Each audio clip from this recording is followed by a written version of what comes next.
Well, first, I guess we can talk about J. Michael Straczynski too, and then about Babylon 5 in particular. Because J. Michael Straczynski, he really is an incredible writer. He's capable of incredible writing. And he's been a part of so many truly iconic franchises.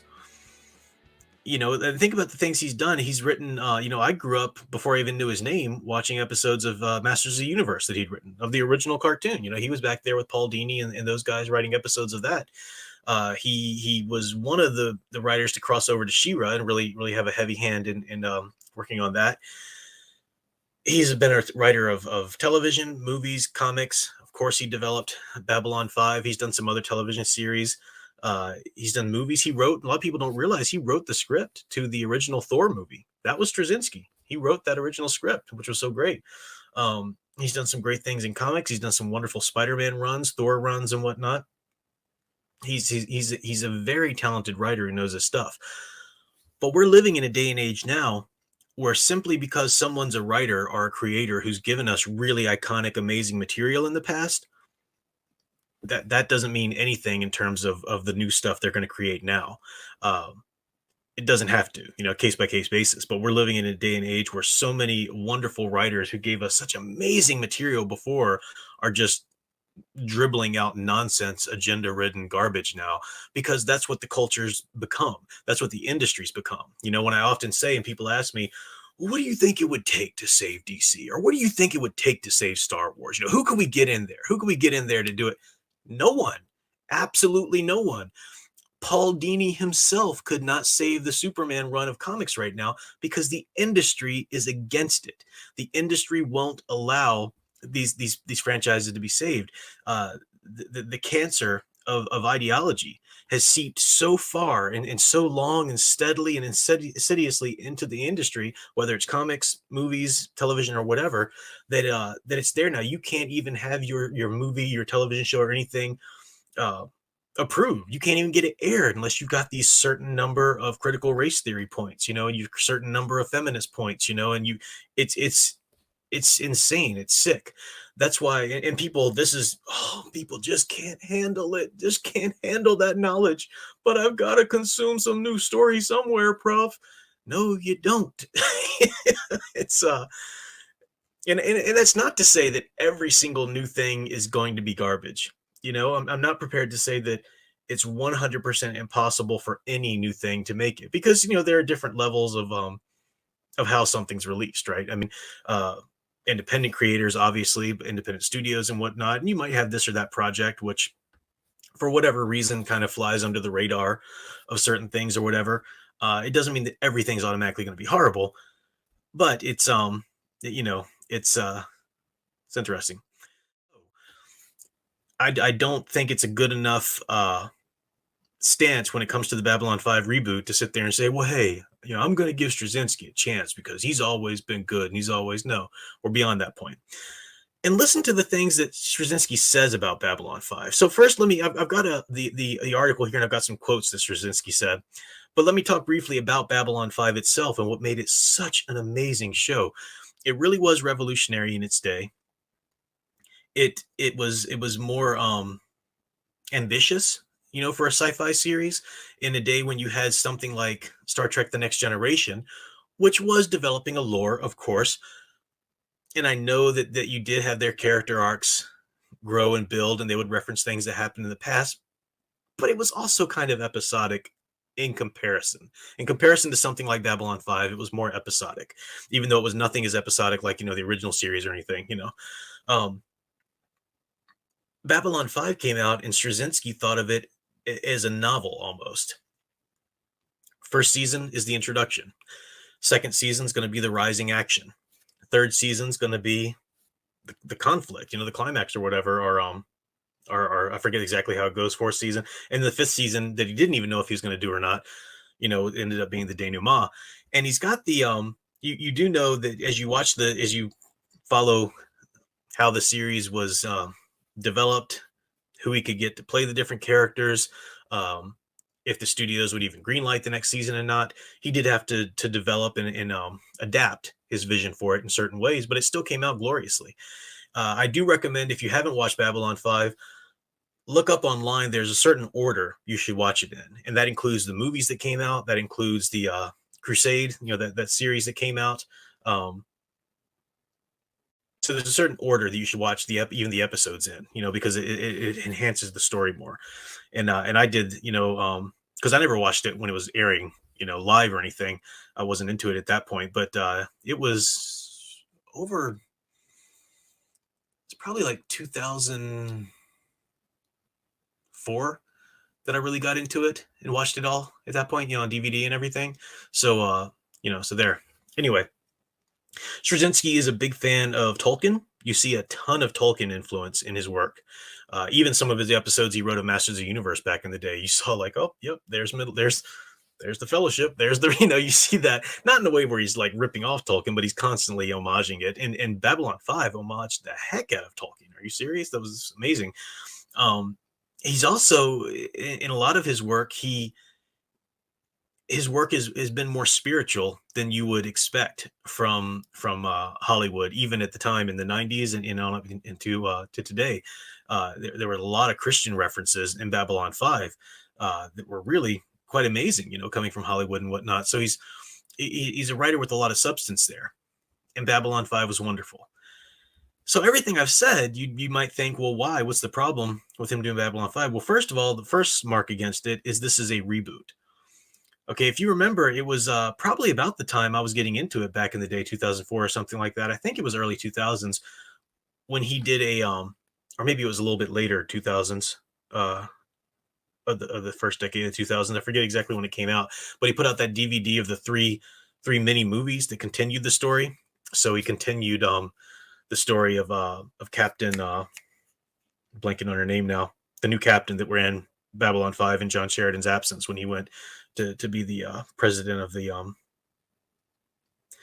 can't remember her name, but anyway, she had one of the movie's first story. John Sheridan himself had a story that took place before his end, and the guy again from Crusade had a really cool story. Yeah, it was pretty cool. They had some good stuff there. So anyway, did continuations of it.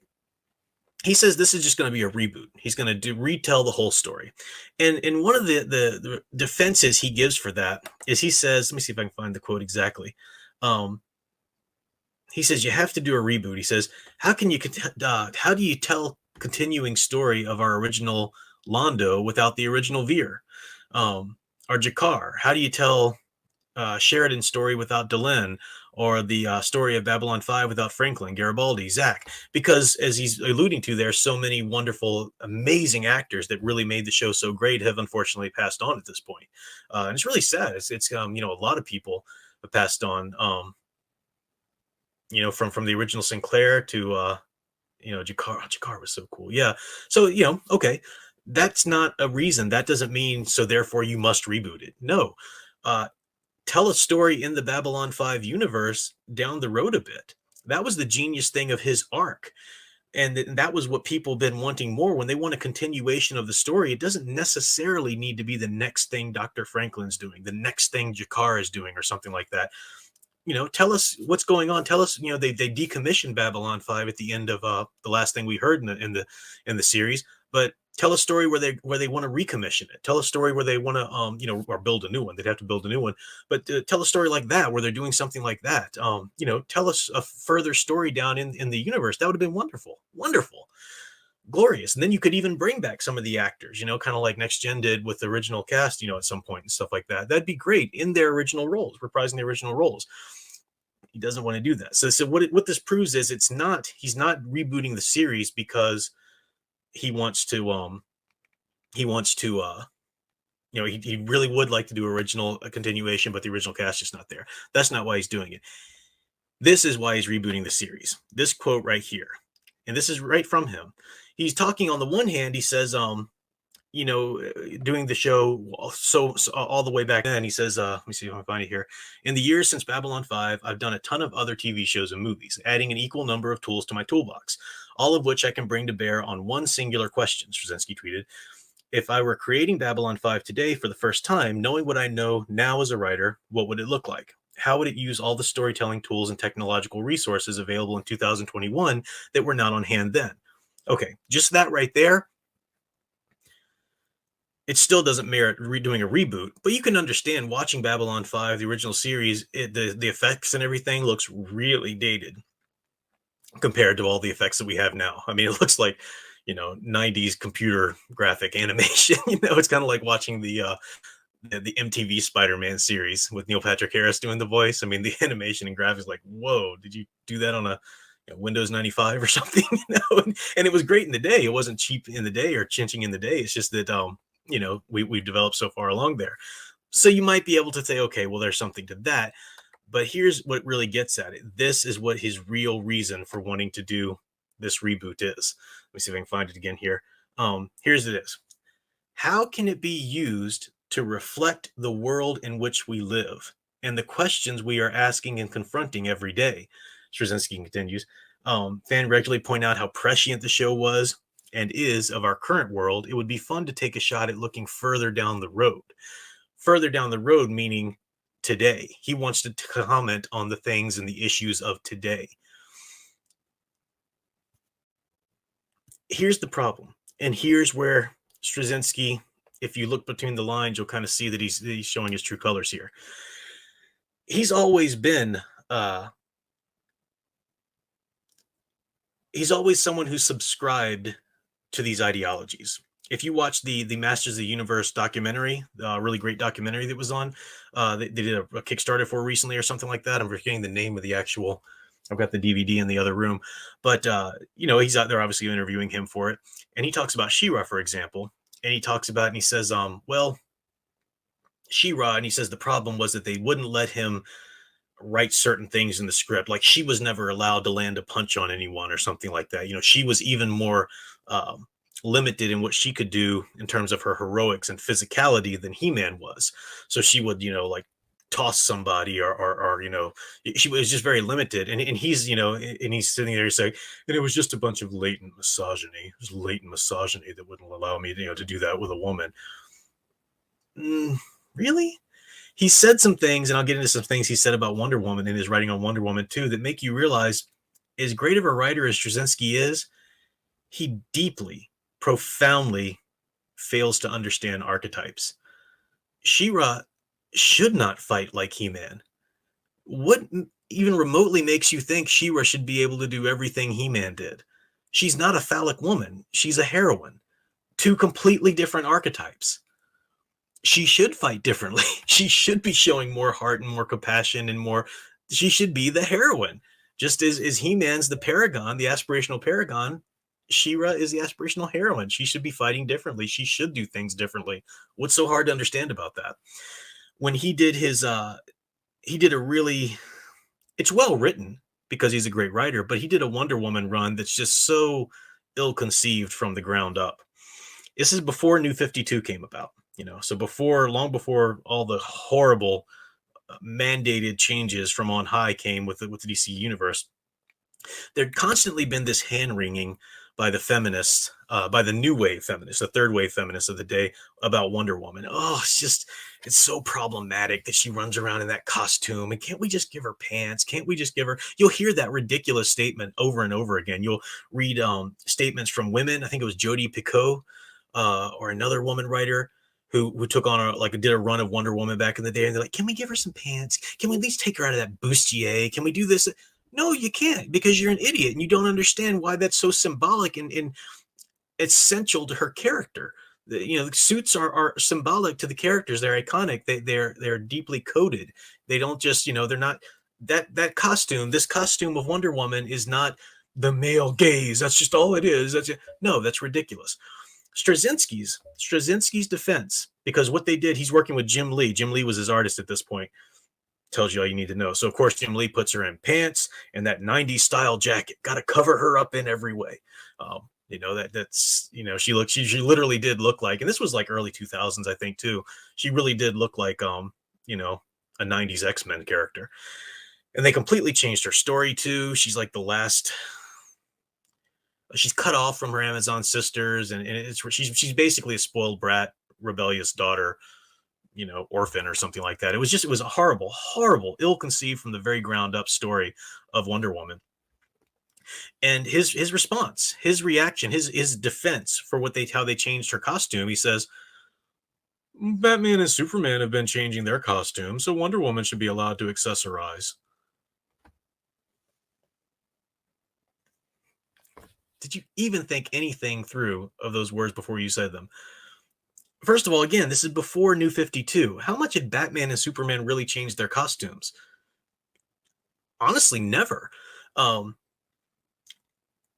Simple changes that adapted as the culture changed a little bit. Batman would go from either blue or black, but always with the gray, always with the cowl, always with the trunks, always with the bat type cape. Superman, the boots developed a little bit, the S shield developed a little bit, but the main iconic design of Batman and Superman's characters, their costumes, remained steady because they were iconic in the public consciousness. They remained right up until the New 52, when Dan DiDio and Jim Lee, like a bunch of idiots, mandated the change. They made because they wanted the change. It wasn't the public wanting it; they wanted to see the change, so they mandated the change in their costumes. And this is even before that happened. So what changes are you even talking about, Straczynski? Accessorizing? Wonder Woman is an icon. She's beyond accessorizing.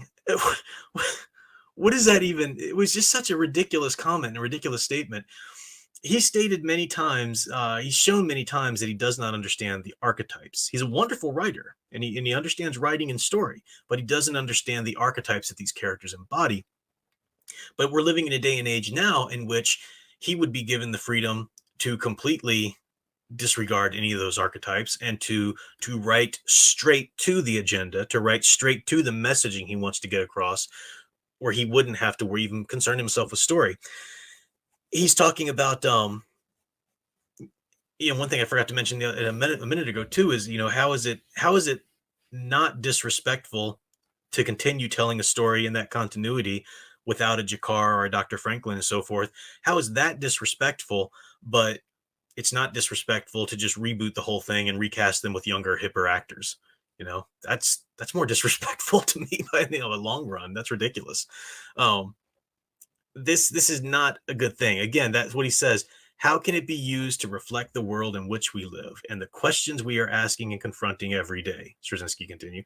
Fans regularly point out how prescient the show was and is our current and is of our current world, and that's true. The Babylon 5 show, it was, here's the thing, it was heavily libertarian. I'm sorry, hate me if you want. I'm not trying to label a show in any sort of political, I'm not talking about the Libertarian Party.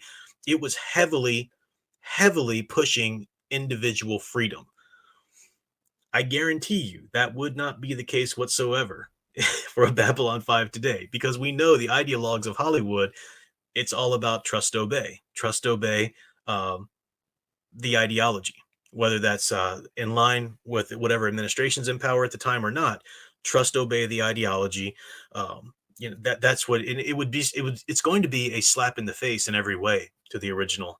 It's gonna bear about as much resemblance as the Battlestar Galactica reboot did to the original, and that was none whatsoever.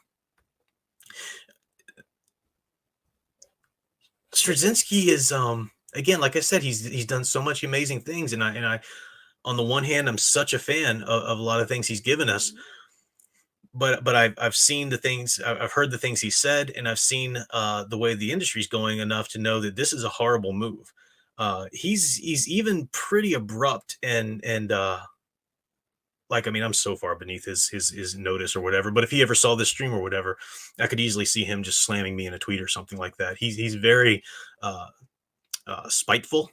In fact, there was one instance on a tweet one time ages ago. I think it was about the new She-Ra. I think it was about the new She-Ra, like when it first came out, that Netflix one. Somebody tagged me and him because I'd done the heroin videos or whatever, asking a question. Well, I didn't want to leave a fan, because this is back when I was on Twitter, and it wasn't just for my personal use or whatever. It was just for the channel, and I didn't want to leave a fan without an answer to the question. So I just answered the question in terms of my thoughts on that. He tried to totally take me down. No, that's blah blah blah blah blah or whatever. He was just throwing his Straczynski weight around or whatever. Um, He is an ideologue, guys. He is an ideologue. As are a lot of the writers that gave us great stuff before. But once again, the industry is no longer policing them. The industry's no longer editing them and making sure that the stories come out without that nonsense. The industry's all for the ideology. Screw the story, bring on the ideology. That's what the industry wants. And that's what's going to happen with Straczynski. Absolutely. Um, this is a horrible. Plus, it's coming out. Can we just talk about this for the last thing? CW. How does the name of the CW network inspire anyone with even a remote ray of hope? The CW, Batwoman, the new Texas Walker Texas Ranger. Um, look at what they've done to the DC shows on that channel. How they've all devolved into nothing but ideology, platforms for ideology. I defy anyone to come up with reasons why this might be good in any way. Every single thing about this is against any level of critical thinking and discernment. It's ridiculous, utterly ridiculous.